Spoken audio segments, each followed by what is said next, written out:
자, 오늘 베드로전서 9번째 말씀 바로 연이어 이어가도록 하겠습니다. 자녀들을 키우다 보면 아이들마다 그 성장 과정에서 발육 정도 또는 병칠의 정도가 서로 다른 것을 경험합니다. 타고난 체질이 가장 큰 이유이겠지만 후천적인 영양 섭취가 중요한 요인일 때도 있습니다. 좋은 영양분을 잘 섭취하면 선천적인 체격 또는 체질도 어느 정도 극복될 수 있다는 것을 경험적으로 알고 있는 부모들은 그래서 어떻게든 아이들에게 좋은 것을 조금이라도 더 먹이려고 말 그대로 밥숟가락을 들고 따라다니기도 합니다. 마찬가지입니다. 기독교인들의 영적 성장에 있어서도 충분한 영적 영양분의 섭취가 필요합니다. 그리고 그 양식은 하나님의 말씀, 성경 말씀입니다. 이런 질문을 한번 드려보겠습니다. 마음으로 한번 대답해 보십시오. 여러분은 혹시 영적으로 입이 짧은 사람들은 아닙니까? 입이 짧다는 말 잘 아시죠? 예.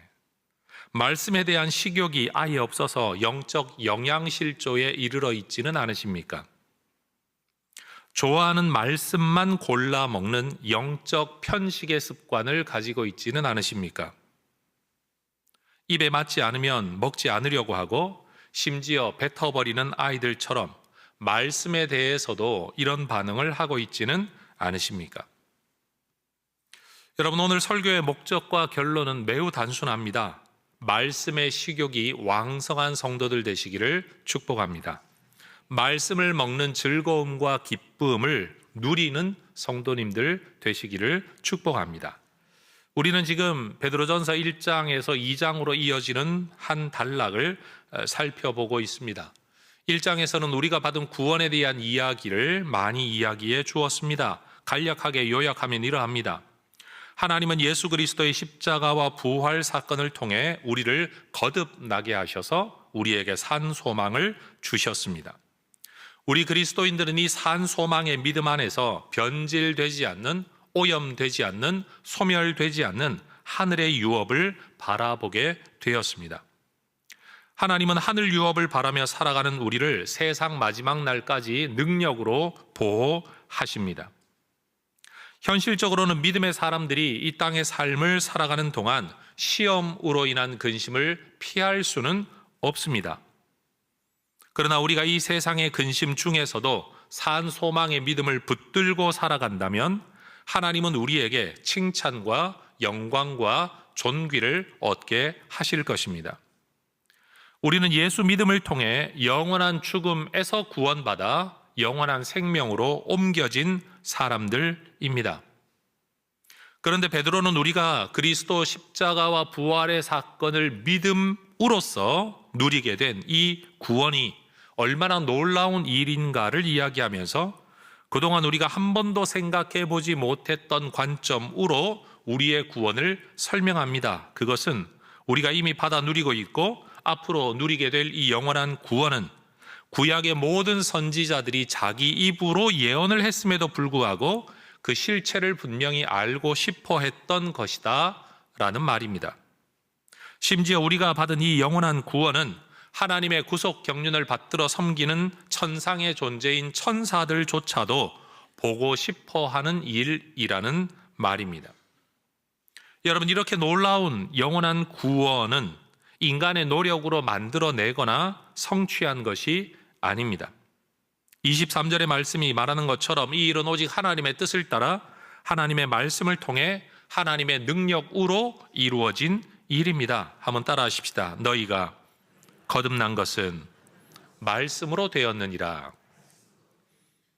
여러분, 하나님이 그리스도를 통해 우리에게 주시는 이 거듭남과 구원은 비밀스러운 예식에 참여하거나 아니면 어떤 사이비 이교 밀교들처럼 자기의 피를 흘려 뭔가 그 피를 섞음으로써 내가 여기에 속했다라는 희한한 예식을 행하거나 아니면 엄청난 조건의 비밀 계약서를 쓰거나 아니면 어마어마한 헌금이나 조공을 바치거나 아니면 남다른 체험을 해야만 이루어지는 일이 아닙니다.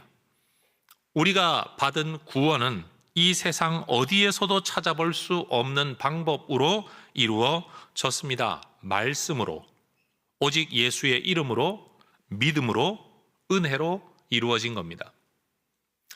여러분, 믿음으로 구원 얻는다라는 말이 사람들에게는 잘 받아들여지지 않습니다. 왜냐하면 이해가 안 되니까. 이런다고 구원받을 수 있어? 라는 생각이 들기 때문입니다.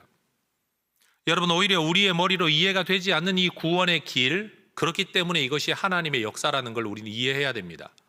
제가 만약 종교의 창시자가 된다라고 한다면 저는 사람들이 좀 더 납득하고 이해하고 받아들일 만한 방법으로 뭔가를 만들 것 같습니다.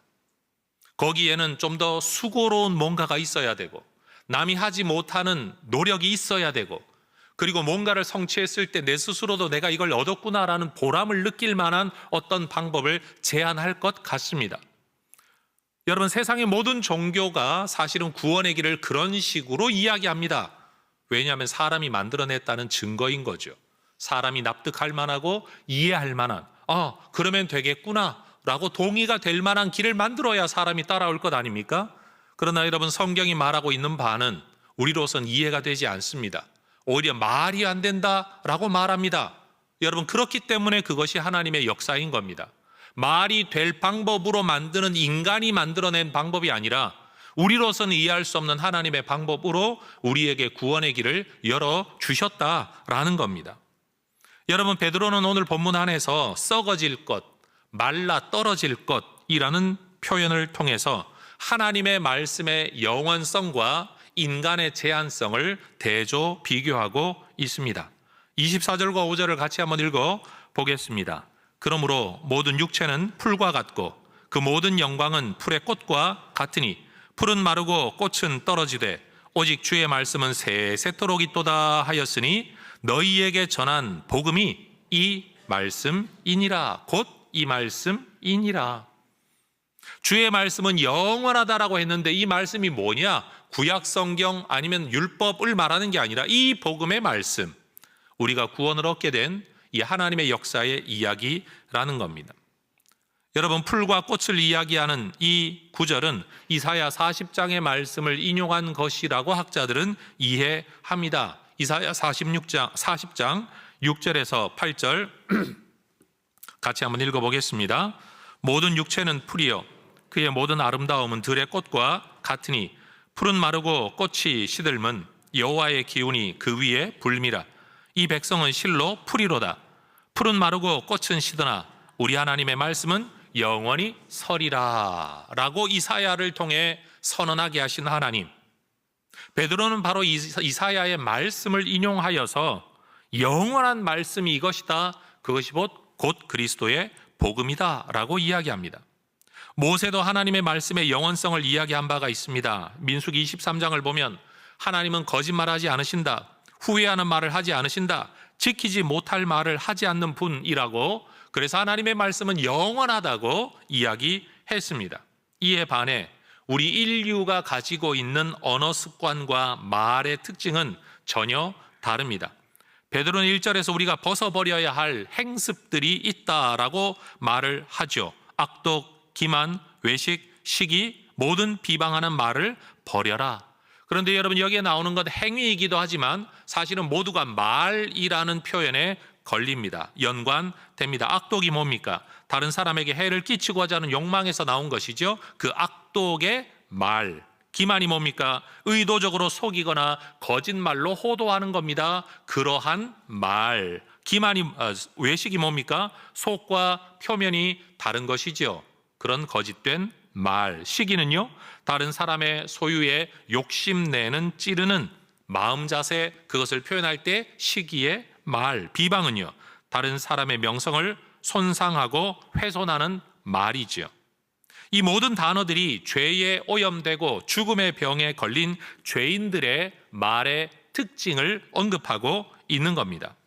사람은 말뿐만 아니라 그 존재와 능력, 그 지혜와 아름다움에 있어 영원하지를 못합니다. 시편 39편 5절이 말하는 것처럼 여러분, 우리가 추구하는 아름다움은 늙음을 이기지 못합니다. 우리가 추구하는 건강은 병듦을 이기지 못합니다. 우리는 언젠가 다 죽어가고 썩어갈 것입니다. 그래서 인생을 두고 참 긴 시간인 것 같은데도 불구하고 내 인생의 시간이 한 편밖에 되지 않는다라고 말할 만큼 인생의 짧음, 허무함을 여러분 시편의 기록자가 노래하는 겁니다. 시편 103편을 보면 다윗은 유한한 인간의 삶을 두고 이사야가 말했던 것처럼, 사실은 그보다 먼저 이전 시대를 산 사람이긴 하지만 삶을 두고 여전히 풀과 꽃이라는 비유를 들고 있습니다. 인생은 그날이 풀과 같다. 그 아름다움도 들의 꽃과 같다라고 말합니다. 여러분, 그 전 시대를 또 살았던 모세도 마찬가지입니다. 시편 90편에서 인생은 잠깐 자는 것 같다. 아침에 돋는 풀과 같다. 여러분, 성경은 인생을 두고 늘 이렇게 풀과 꽃이라는 비유를 통해 그 제한성을 이야기합니다. 성경은 우리 인생을 두고 시편 144편에서는 사람은 헛것 같다라고 말합니다. 헛것이라는 원어의 뜻은 숨이라는 뜻입니다. 보이지도 않고 드러나지도 않고 실체도 않는 한 번의 숨과 같은 존재가 인간이다. 심지어 그림자와 같다라고 말합니다. 여러분, 그러면 성경이 인생에 대하여 이렇게 허무하다라고 말하는 이유가 뭐냐? 그러니 젊어서 놀자, 마음껏 살자, 인조이하자, 이 말을 하기 위함이 절대 아닌 겁니다. 오히려 이러한 허무함 가운데 있는 인간 존재가 영원하신 하나님과 하나님의 말씀 앞에 어떻게 서야 되느냐, 어떤 관계를 맺어야 하느냐를 이야기하기 위함입니다. 여러분, 성경 기록을 보더라도 하나님의 영원하신 말씀 앞에서 사람들의 반응은 제각각이었습니다. 믿음의 조상이라고 일컬어지는 아브라함도 사라와 함께 아들을 낳게 해주겠다는 하나님의 말씀 앞에 웃었습니다. 창세기 17장 17절, 아브라함이 하나님의 말씀 앞에 엎드려 웃습니다. 창세기 18장 12절은 사라도 이 말씀을 듣고 속으로 웃습니다. 이 웃음은 비웃음이었죠. 헛웃음이었습니다. 아브라함의 나이가 이미 99세였고 사라가 이미 생리가 끊어진 상태였기 때문에 생물학적으로 볼 때, 경험적으로 볼 때 아이를 낳는 건 있을 수 없는 일이라고 여겼기 때문입니다. 누구인들 그렇게 생각하지 않았겠습니까? 그러나 하나님은 인간의 제한된 사고와 능력을 따라 비웃는 아브라함과 사라에게 정색하시며 단호히 말씀하시죠. 네가 왜 웃느냐? 여호와께 능치 못한 일이 있겠느냐? 하나님의 말씀이 이런 뜻이지 않겠습니까? 너희들이 인간의 상식으로 보기에 이 일이 가능성이 없다라고 생각하는 건 당연하다. 왜냐하면 너희가 그런 법칙 속에 살고 있으니까, 그런 원칙 속에 살고 있으니까. 그러나 몸의 생식 기능이 떨어지면 누구든 자식을 가질 수 없다라고 정한 건 내가 정한 법칙이다. 그런데 그 법칙을 정한 내가 그 법칙을 넘어서 일할 수 없겠느냐? 내가 거짓말하겠느냐? 몰라서 지금 이런 말을 하고 있겠느냐? 안 될 일을 된다고 속이고 있겠느냐? 못할 일을 하겠다고 내가 허풍 떨고 있는 것이겠느냐? 하나님은 믿음의 조상으로 세워지도록 부름받았던 아브라함이 자기의 한계, 다시 말해 불가능의 상황 속에 있을 때 그 일을 능히 가능하게 하시는 하나님을 신뢰하기를 바라셨습니다. 세상의 틀 속에서 사는 자가 아니라 하나님 안에서 사는 자, 세상의 법칙에 갇혀 있는 자가 아니라 하나님의 능력 안에 자유로운 자가 되기를 원하신 겁니다.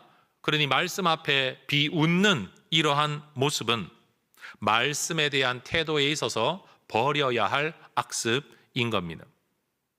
아브라함에게 있었던 이와 유사한 일이 아브라함 때로부터 약 2100년이나 지나 마리아에게 다시 한번 일어납니다. 천사 가브리엘은 생물학적으로 처녀였던 마리아에게 나타나 네가 아들을 낳게 될 거다라고 말씀하셨습니다. 남자를 알지 못했던, 다시 말해 남자와의 생물학적 성관계를 맺어본 적이 없었던 마리아는 그런 상태에서 아이를 가지게 된다는 것은 있을 수 없는 일이라고 알고 있었습니다. 그때 천사는 생물학적으로는 불가능하지만 성령과 하나님의 능력으로도 이런 일이 일어날 수 있다라고 말씀을 하십니다. 천사의 메시지는 분명했습니다. 너희가 인간 안에서 불가능한 일이라고 하나님께 불가능한 게 아니다. 지금껏 너에게 일어나지 않았던 일이라고 해서 세상에 존재하지 않는 일이 아니다. 네가 본 적이 없는 일이라고 해서 있을 수 없는 일이라고 말해서는 안 된다. 천사는 하나님께서 말씀하시는 일은 반드시 그대로 이루어진다라고 쐐기를 박습니다. 따라하십시다. 하나님의 모든 말씀은 능하지 못하심이 없느니라. 한 번 더 하십시다. 하나님의 모든 말씀은 능하지 못하심이 없느니라. 이때 마리아는 자신의 삶을 하나님의 말씀 앞에 내어놓죠. 주의 여종입니다. 말씀대로 내게 이루어지기를 원합니다. 그렇게 될 줄로 믿습니다. 기다립니다. 기대합니다. 이것이 영원하신 하나님의 말씀에 대한 유한한 인간의 바른 반응인 겁니다. 지금 이 설교를 듣고 있는 분들 중에도 성경에 기록된 말씀이 도무지 있는 그대로 믿어지지 않는 분들이 계실 줄 압니다. 여러분만 그런 게 아닙니다. 저도 그랬고 다른 사람들 그랬고 여기 앉아 있었던 모든 분들이 다 경험했고 경험하고 있는 일들입니다. 사실 성경을 한번 읽어보겠다라고 첫 장을 펼칠 때부터 우리는 큰 장벽을 만납니다. 태초에 하나님이 천지를 창조하시니라. 제 머릿속에 떠올랐던 질문이 이겁니다. 이거 누가 봤는데? 누가 봤는데? 누가 이걸 증언할 건데? 무엇으로 증명할 건데? 천지 창조를 목격한 인류는 이 세상에 아무도 없습니다. 그럼 우리는 어떻게 이 기록을 믿을 수 있습니까? 우리는 시내산에서 40일 동안 하나님과 독대했던 모세가 자기 눈으로 보진 않았지만 분명히 이 기간에 하나님의 천지 창조의 역사 이야기를 듣고 그것을 글로 기록해서 창세기라는 책을 썼을 것이라고 우리는 다들 추정하고 있습니다. 하나님이 빛이 있으라 라고 말씀하시니 빛이 있게 된, 말씀을 하시면 그대로 되는, 여러분 우리가 믿는 하나님은 무에서 유를 창조하시는 하나님이신 줄 믿습니다. 하나님께서 세상과 우주 만물을 다스리시고 인도해 가시는, 이끌어 가시는 그 하나님의 뜻과 계획을 섭리라고 말을 합니다. 그리고 그 하나님의 뜻, 생각 안에 있는 그것이 실제로 실행되어지는 하나님의 통치, 하나님의 역사, 행위를 우리는 경륜이라고 말을 합니다. 하나님 안에 있는 섭리를 하나님은 경륜으로 행하신다라는 겁니다. 그런데 무엇을 통해 행하시느냐? 말씀을 통해 행하십니다. 시편 33편 6절과 9절은 그렇게 말을 합니다. 하나님의 말씀이 만물을 지었다. 하늘을 지었다. 말씀하시면 이루어지고 명령하시면 그대로 이루어진다. 여러분 우리는 손으로 일합니다. 그런데 하나님은 말씀이 하나님의 손이고 하나님의 능력입니다. 에드먼드 클라울이라는 성경학자가 베드로전서 주석에서 이런 말을 했습니다. 하나님의 말씀은 목소리로 표현된 호흡이다. 여기서 중요한 것, 여러분이 먼저 전제로 이해돼야 될 것, 호흡이라는 말 속에 하나님의 생기, 생명, 성령을 뜻합니다. 그래서 이 학자는 이렇게 말을 하는 겁니다. 하나님의 말씀과 성령의 능력은 함께 나간다. 다시 말해 하나님의 말씀은 목소리로 표현된 하나님의 숨이기 때문에 곧 하나님의 숨이신 성령께서 말씀과 함께 역사하신다라는 겁니다. 여러분 우리의 말과 수고는 허사로 돌아갈 수 있습니다. 그러나 하나님의 말씀은 반드시 결과를 만들어 냅니다. 한번 선포된 하나님의 말씀은 절대 무효화되거나 없어지지 않습니다. 여러분 예수님 시대에 있었던 한 사건 기억하십니까? 내 하인을 고쳐주십시오 라고 예수님을 찾아왔던 백부장, 이방인입니다. 여러분 유대인이 아닌 겁니다. 그런데도 예수님께서 그래 가자 고쳐주겠다 말씀하시니 나는 주님이 우리 집에 오시는 것을 감당할 수가 없습니다. 저는 기껏 백부장, 100명을 거느리는 군대의 장교이긴 하지만 내가 말 한마디 하면 내 밑에 있는 사람들은 내 말을 듣고 다 움직입니다. 그러니 주님도 굳이 우리 집에 오실 필요가 뭐 있습니까? 주님, 하나님의 아들이신 당신이 말만 하면 어디서든지 뭐든지 다 이루어지지 않겠습니까? 예수님, 이스라엘 중에도 이만한 믿음을 만나보지 못했다 말씀하셨습니다. 여러분, 말씀은 권세가 있습니다. 말씀은 효력이 있습니다. 말씀은 이루어집니다. 가서 기도해야 되는 것도 아닙니다. 보고 기도해야 되는 것도 아닙니다. 손 얹고 기도해야만 되는 것도 아닙니다. 주님이 말씀하시면 그 말은 그대로 실행되어진다. 여러분, 백부장도 가지고 있었던 믿음입니다. 오늘 우리가 가져야 할 말씀에 대한 믿음이 이것인 줄로 믿습니다. 그러니 하나님의 말씀이 이러하다는 것을 우리가 알고 믿는다면 우리는 영원하신 하나님과 그 말씀을 사모해야 마땅합니다. 2절이 말하죠. 순전하고 신령한 젖을 사모하라. 왜 이 젖을 사모해야 됩니까? 하나님께서 이 말씀을 통해 우리를 능력으로 살리시고 지키시고 보호하시고 힘주시고 자라게 하시기 때문입니다. 이 젖을 사모하는 이 사람에게 하나님이 자라게 하시는 은혜를 베푸신다는 겁니다. 먹어야 에너지가 나오는 것처럼 말씀을 먹어야 영적으로 성장할 수 있다라는 겁니다. 영적 자양분을 열망하는 것은 건강한 영적 성장을 위해 필수적인 일입니다. 이제 성도들은 이전에 가졌던 헛된 세상의 열망이 아니라 말씀에 대한 거룩한 열망을 가져야 합니다. 영적 식욕이 커져야 합니다.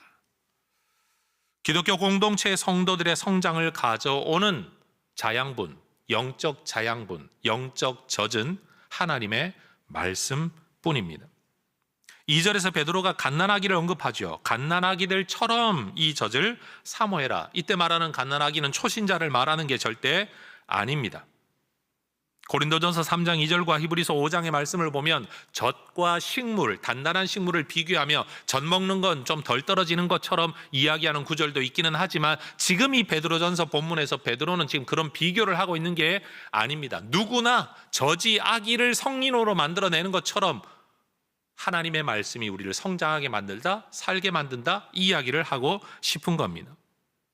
십자가와 부활의 복음의 말씀을 믿음으로써 거듭난 우리 성도들은 이제 남은 세상의 삶을 살아갈 때에도 내가 말씀을 믿음으로 구원에 이르렀다면, 구원받은 자로서도 말씀을 믿고 따르고 살아가면 거기에 걸맞은 하나님의 은혜가 주어질 것을 기대해야 합니다. 하나님과 그 은혜를 맛본 사람이 가지는 당연한 기대감인 겁니다. 따라하십시다. 맛보았으면 그리하라. 여러분, 하나님의 은혜를 맛보셨습니까? 정말로 사람 생각으로는 이게 어떻게 구원이 돼? 내가 이런다고 정말 하나님의 자녀가 되는 게 맞아? 죽어봐야 알지. 이 믿음 내가 가지고 있다고 해서 나중에 어떻게 될지 누가 알 수 있어? 우리는 말하지만 분명 성경은 예수 믿음으로 구원에 이르렀다, 하나님의 자녀가 되었다, 죄 용서를 받았다, 씻음 받았다, 거듭났다, 거룩해졌다, 구별되어졌다 등등의 베드로전서 1장이 말하고 있는 모든 구원의 일들이 우리에게 다 이루어졌습니다. 무엇 때문에? 대단한 노력 때문이 아니라, 대단한 기여 때문이 아니라, 밀교적인 신적 어떤 행위 때문이 아니라 오로지 말씀을 믿는 믿음 하나 때문에. 그럼 여러분, 예수 믿으며 살아가는 우리는 이 성경 말씀을 믿으면 이 말씀이 또 우리에게 합당한 효력을 가지고 올 거라는 것을 우리는 기대해야 합니다. 맛보았으면 그리하라라는 베드로의 이 표현은 시편 34편의 말씀을 떠올리게 하죠. 너희는 여호와의 선하심을 맛보아 알지어다. 너희가 그 선하심을 맛보아 알게 된다면 너는 그것을 계속 먹으며 살아가게 될 것이다. 먹고자 할 것이다. 여러분, 누군가와 오랜 관계를 맺고 살아가다가 보면, 특히나 그 사람과 함께 일하다가 보면 그 사람이 어떤 사람인가를 우리는 경험적으로 알게 됩니다. 그리고 그 경험 속에서 그 사람에 대한 신뢰 정도가 결정이 됩니다. 여러분, 하나님에 대한 우리의 경험이 하나님에 대한 우리의 이미지를 만들고 하나님에 대한 우리의 태도를 형성해 가게 될 것입니다. 성도 여러분, 경험이 얼마나 중요한지 모릅니다. 여러분, 교육에 있어서 가장 중요한 것은 경험입니다. 유치원 모집 또는 이야기학교라는 대안학교의 모집 광고를 잠깐 여러분이 광고 시간에 보셨는데, 여러분, 교육이 정말로 중요합니다. 예를 들어 우리 교회 영아부에서 영아부 교육의 핵심은 뭐냐? 성경이나 말씀을 가르치는 데 있지 않습니다. 오히려 아이들이 경험하게 하는 데 있습니다. 그 경험이 무엇일까요? 세상 모든 사람들이 나를 좋아하는, 나를 사랑하는, 나는 이분들 안에서 안전하다는 것을 경험하게 하는 겁니다. 영아부 교사의 1차 원리는 말 잘하는 데 있지 않습니다. 아이들을 사랑으로 안아주는 데 있습니다. 그래서 영아부 교사들은 아무 옷이나 이쁜 옷 입고 오면 안 됩니다. 아이들을 안아줄 수 있는 옷, 편안한 옷, 깨끗한 옷, 심지어 그게 아니면 앞치마라도 다 둘러야 합니다. 목적이 하나입니다. 아이들을 마음껏 터치해 줄 수 있는. 여러분, 사실 아이가 태어나서 자라는 과정에서 자기가 경험하는 세상이라는 건 아빠와 엄마라는 세상을 가장 먼저 만납니다. 아빠와 엄마가 아닌 사람들은 모두 의심하게 되고 불안하게 여기는 아이들이 있습니다. 여러분, 이런 아이들은 엄마 아빠를 더 좋아하는 것처럼 착각할 수 있지만 사실은 그건 엄마와 아빠를 더 좋아하는 게 아니라 엄마와 아빠가 아닌 모든 사람에 대하여 불안해하고 있는 겁니다. 여러분, 그래서 우리가 교회라는 공동체 안에서, 주일학교라는 공동체 안에서 우리 아이들이 경험하기를 원하는 것은 내가 엄마와 아빠라는 세상 외에도 내가 만나는 이 어른들, 이 세상들은 나를 정말로 사랑해줘, 나를 이뻐해줘, 내가 편안하게 안길 수 있어. 여러분, 이런 경험이 아이들 몇 살 안에 형성되어질 때 비로소 이 아이들은 사회를 두려워하기보다 사회를 편안하게 여기고 맞설 수 있는 내적 힘을 가진 아이로 자라나게 되는 겁니다. 여러분, 단어 몇 개 외우고 영어 좀 잘하고 실력 좀 있고 IQ가 높다고 잘 살아가지 않는다는 건 우리가 잘 압니다.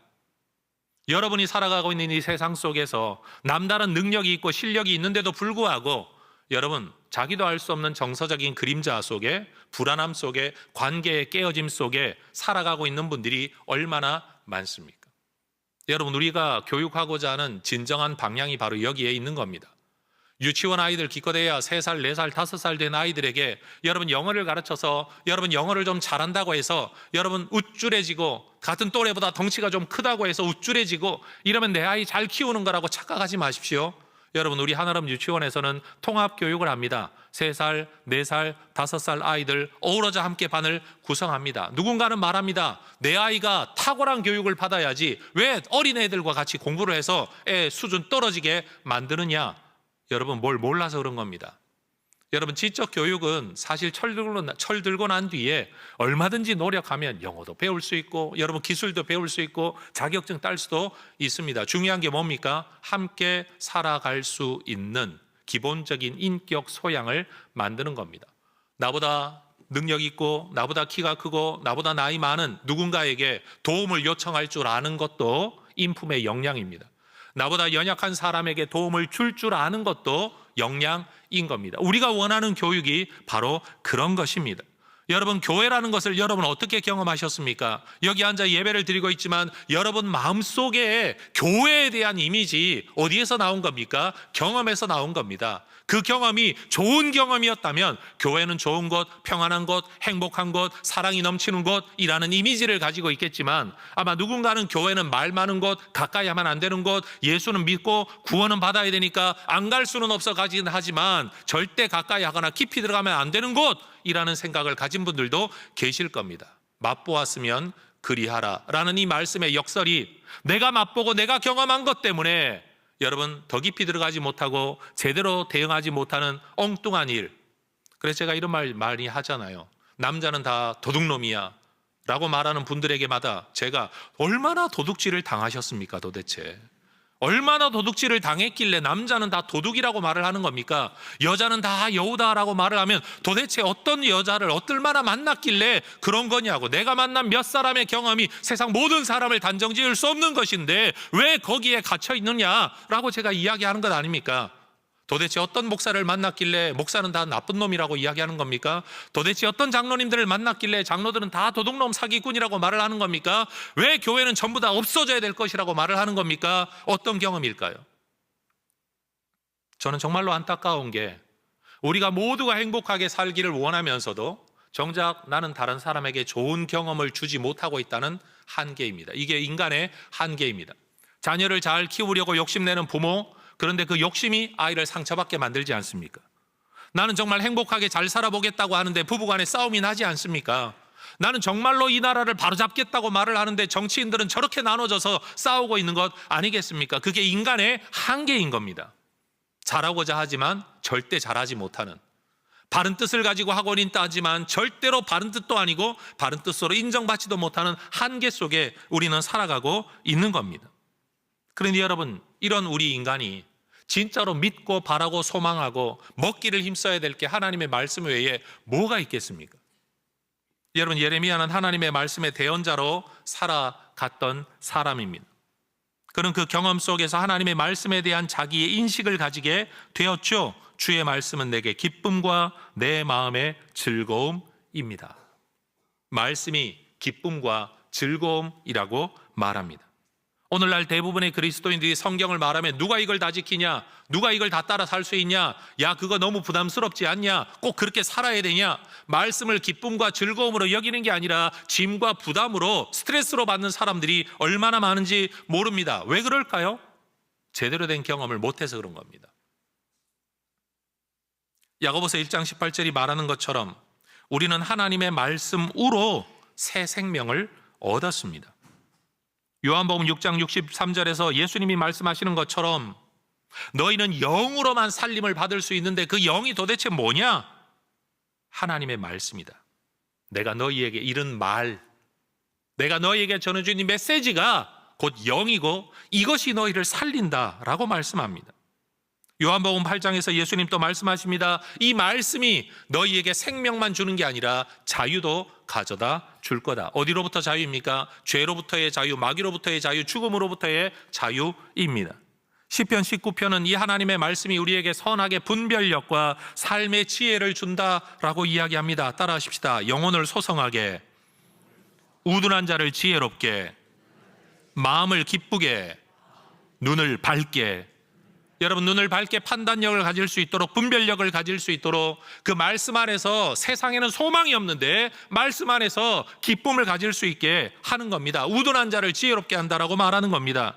해성교회 성도라면 누구나 잘 알고 있지만 여러분, 저는 중학교 2학년 때 성경을 읽음으로 목사가 돼야 되겠다는 꿈을 꾸기 시작했습니다. 누가 목사 되라고 권한 적도 없고 권면한 적도 없고 집안 내력도 없는데도 불구하고 성경을 읽으니 그 성경 자체가 내 마음에 감동을 주어 이 말씀을 믿는 자, 이 말씀을 전하는 자, 이 말씀과 함께 사는 자가 되기를 꿈꾸기 시작했습니다. 그렇게 성경을 읽어가다가 보니 여러분, 잠언의 구절을 읽어보니까 이 말씀을 읽는 자, 듣는 자 복이 있다라는 계시록의 말씀뿐만 아니라 잠언에서도 이 말씀이 너희를 지혜롭게 할 거다. 저는 정말 지혜로운 자가 되고 싶었습니다. 학생 때부터 잠언을 정말 많이 읽었습니다. 여러분, IQ가 높다 낮다라는 게 아니라 누군가가 만약 저를 바라보면서 우리 목사님 그래도 처신하는 게 올바르다, 우리 목사님 그래도 판단력이 괜찮다, 분별력 있는 분이다, 상식적이다, 합리적이다, 우리 목사님 그래도 머리가 좀 있는 분이다 라고 여겨진다면 저는 그 모든 것들이 잠언에서 나온 지혜라고 말하고 싶습니다. 여러분, 하나님의 말씀 있는 그대로 믿고 그 말씀을 사모하면 하나님께서 그 말씀의 역사를 이루실 줄로 믿습니다. 여러분, 설교 시간에 할 수 있는 말 얼마나 많습니까? 정치 이야기도 있고 영화 이야기도 있고 세상 이야기도 있고 제 철학의 이야기도 있고 문학의 이야기도 있습니다. 그러나 분명한 건 그것 자체가 우리에게 생명을 주지 못한다는 겁니다. 그건 우리를 변화시키지 못합니다. 말씀을 듣게 만드는 요인이 될 수는 있겠지만 우리를 살리는 건 그 이야기들이 아니라 말씀 자체입니다. 그래서 저는 평생에 이 말씀을 성도들에게 전하는 걸 제 사명으로 하는 겁니다. 그런데 날마다 말로도 부족해서 문자 폭탄, 자막으로의 성경 구절을 여러분 수십 구절씩 여러분에게 폭탄을 던지는 겁니다. 왜요?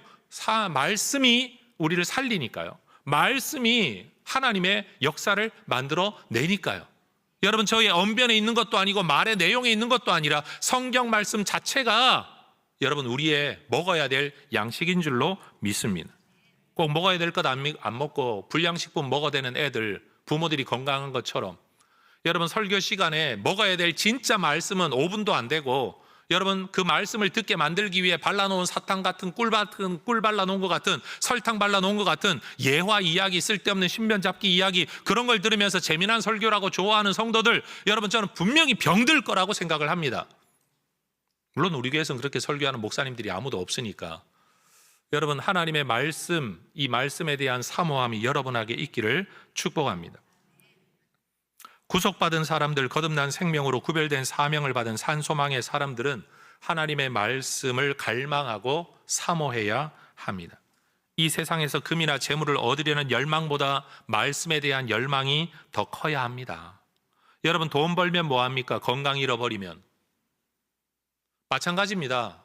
여러분, 하나님이 주시는 복을 받았다라고 말하면서 재물 얻으면 뭐합니까? 영적으로 건강하지 않다면. 우리는 그 어떤 음식보다도 말씀을 먹고 싶어 해야 합니다. 말씀을 사모하는 사람은 하나님의 말씀을 마음에 새기고 살아가야 합니다. 말씀을 마음에 새기라 그랬습니다.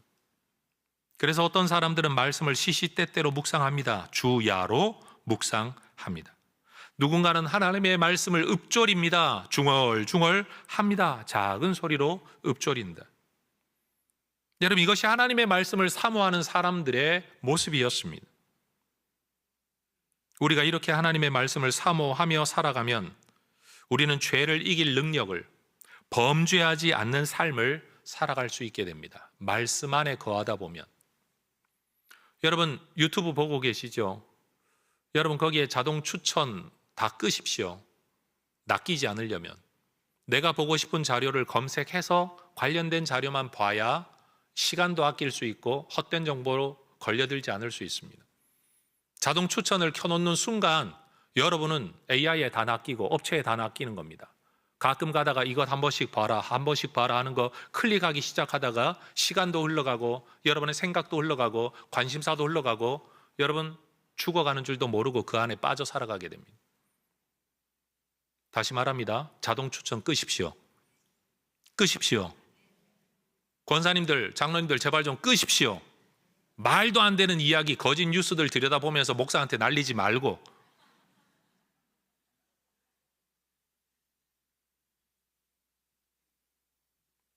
거듭난 사람들의 삶의 특징, 하나님의 사람들의 삶의 특징은 말씀을 삶의 기초로 삼는다는 겁니다.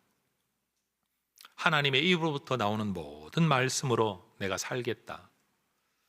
삶의 모든 영역에서 말씀과 함께 말씀과 더불어 말씀과 빗대어 말씀 안에서 결정하겠다. 말씀 안에서 고민하겠다. 말씀으로 답을 내려보겠다. 말씀 안에서 답을 찾아보겠다.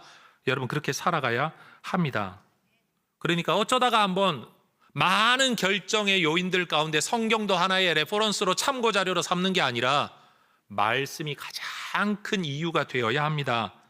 그래서 골로새서 3장 16절에서 그리스도의 말씀이 너희 안에 풍성히 거하기를 원한다. 따라하십시다. 풍성히. 다시요. 풍성히.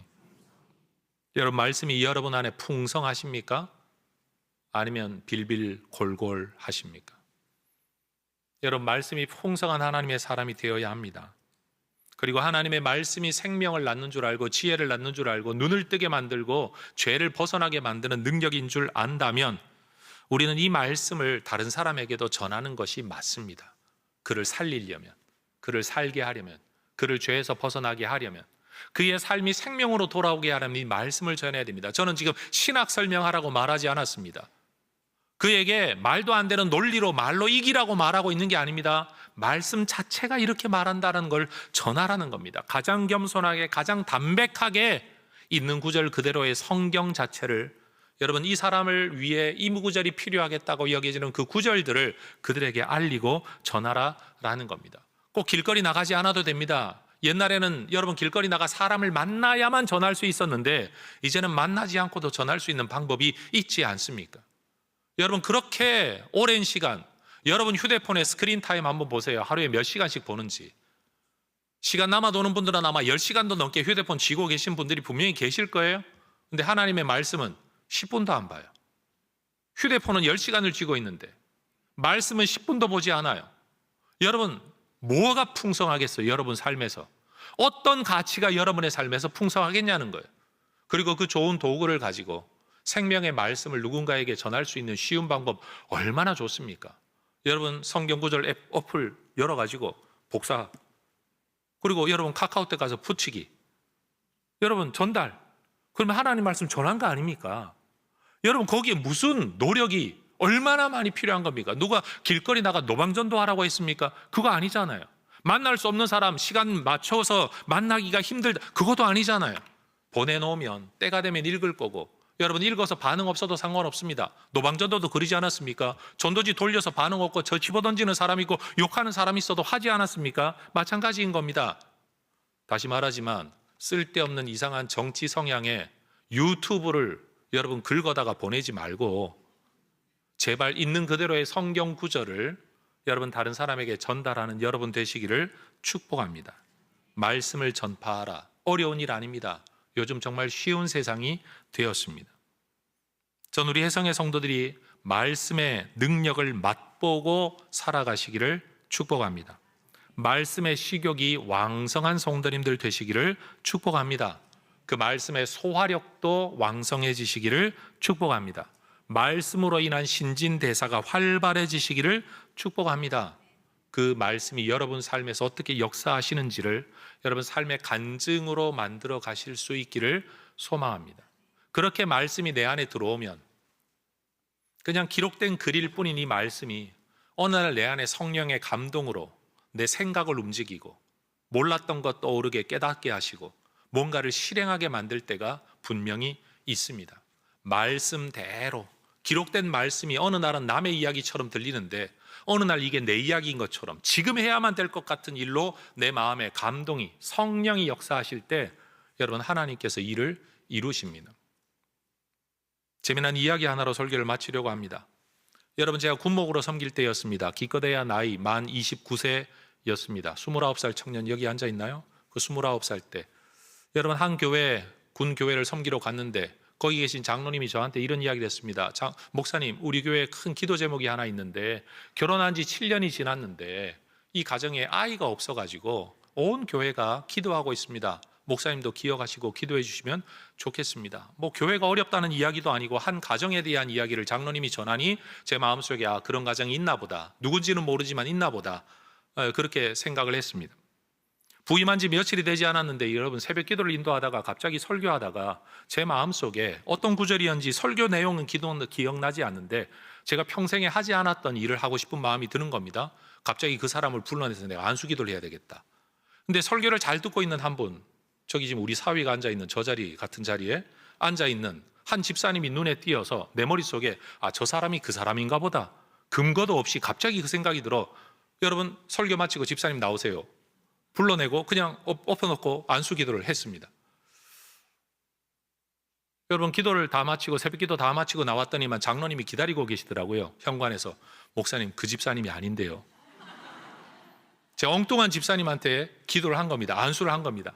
나중에 물어보니까 그분은 목사님이 나한테 영적인 아이를 많이 낳으라고, 전도 많이 하라고 그런 기도 하셨나 보다라고 그렇게 그냥 은혜로 받고 아멘으로 받았대요. 얼마나 부끄럽습니까? 그런데 얼마 지나지 않아서 안수받은 그 가정에 애가 생겼습니다. 그런데 더 놀라운 건 애가 생겼다는 자체가 아니라 그 가정의 형편이었습니다. 저는 전혀 모르는 가정이었는데, 왜 부임한 지 이제 며칠밖에 되지 않았으니까 성도 형편을 전혀 모르잖아요. 재혼 가정이었어요. 남자 집사님 아이가 둘이 있었어요.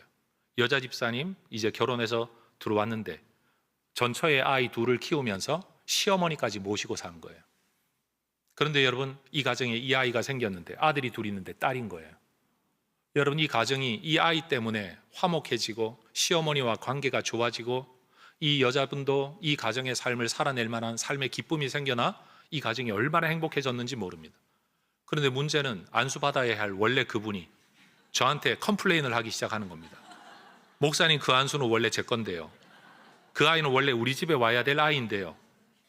근데 나중에 이 가정에도 아들이 생겼습니다. 지금 유아까지 가 있습니다. 너무너무 좋은 해피 스토리이죠. 그리고 그 늦게 아이 생긴 그 집사님은 사실 저희 교회도 한동안 출석했었던 항공사 기장으로 섬기는 집사님 가정이었습니다. 여러분, 저는 특별히 안수를 잘하거나 그러진 않습니다. 초자연적인 역사, 사실 그거 굉장히 조심스러워하는 사람입니다. 그런데 여러분 어느 날 갑자기 하나님이 주시는 감동이라는 게 있습니다. 그리고 그 감동 속에 순종할 때 내 능력으로 이루어지는 일이 아니라 하나님이 이루시는 일이 있다는 것을 여러분 이루 말할 수 없이 많이 경험하게 됩니다. 여러분 하나님은 말씀을 통해 역사하십니다. 여러분 믿으시기 바랍니다. 능력 받아야 되는데 아니요, 능력 없어도 돼요. 말씀만 믿으면 능력이 나타나요. 내가 능력 받아야 된다, 은사 받아야 된다, 저는 그 말 하고 싶지 않아요. 능력, 은사 다 필요 없어요. 말씀을 믿으면 하나님의 능력이 역사하시는 줄로 믿습니다. 그러니 여러분 말씀을 먹으십시오. 말씀을 사모하십시오. 젖을 먹듯이 먹어야 됩니다. 먹어야 자랍니다. 그리고 여러분 오늘 먹은 게 어느 영양분이 어떻게 흘러가는지 우리는 알지 못하지만 분명히 그 음식이 나를 살리는 것처럼 여러분 하나님께서 그렇게 우리를 살리실 겁니다. 말씀을 가까이 하십시오. 성경 읽기 멈추셨습니까? 다시 읽으십시오. 읽다가 좋으십니까? 괜찮습니다. 졸면서 먹는 밥도 우리에게 에너지를 줍니다. 여러분 졸면서 읽는 성경도 분명히 우리에게 유익하게 하실 줄로 믿습니다. 설교를 들으십시오. 그것도 헛된 설교 말고 여러분 검증된 설교자들의 말씀 자체에 대한 좋은 가르침을 아멘으로 받으십시오. 먹다가 보면 언젠가 그 말씀이 내게 역사되어져서 내 병이 고쳐지고, 여러분, 내 기도가 응답되어지고, 할 수 없을 일을 할 수 있도록 도전하게도 만들고, 여러분, 없었던 문제에 대한 해결책으로 하나님이 길을 열어주시는 아이디어를 주실 줄로 믿습니다. 말씀 안에서 이 모든 일들이 일어나게 된다는 사실입니다. 여러분, 그리스도인이 가지고 있는 최고의 무기는 말씀밖에 없습니다. 다른 모든 것들은 다 방어 무기인데, 여러분, 말씀만 검입니다. 여러분, 말씀이 우리 인생의 문제를 헤쳐나가고 이기게 하는 일입니다. 감정에 빠져 성경을 멀리하지 마시고 말씀으로 감정을 이겨내시기를 주의 이름으로 축원합니다. 여러분, 우리 인생 한 뼘 넓이밖에 되지 않는 짧은 인생입니다. 말씀을 통해 살아갈 때 이 짧은 인생 속에 어마어마한 역사들이 이루어지게 될 줄로 믿습니다. 허무한 인생 살지 말고 기쁨, 보람, 의미 있는 삶, 말씀 안에서 살아가시기를 다시 한번 주의 이름으로 축원합니다. 기도하겠습니다.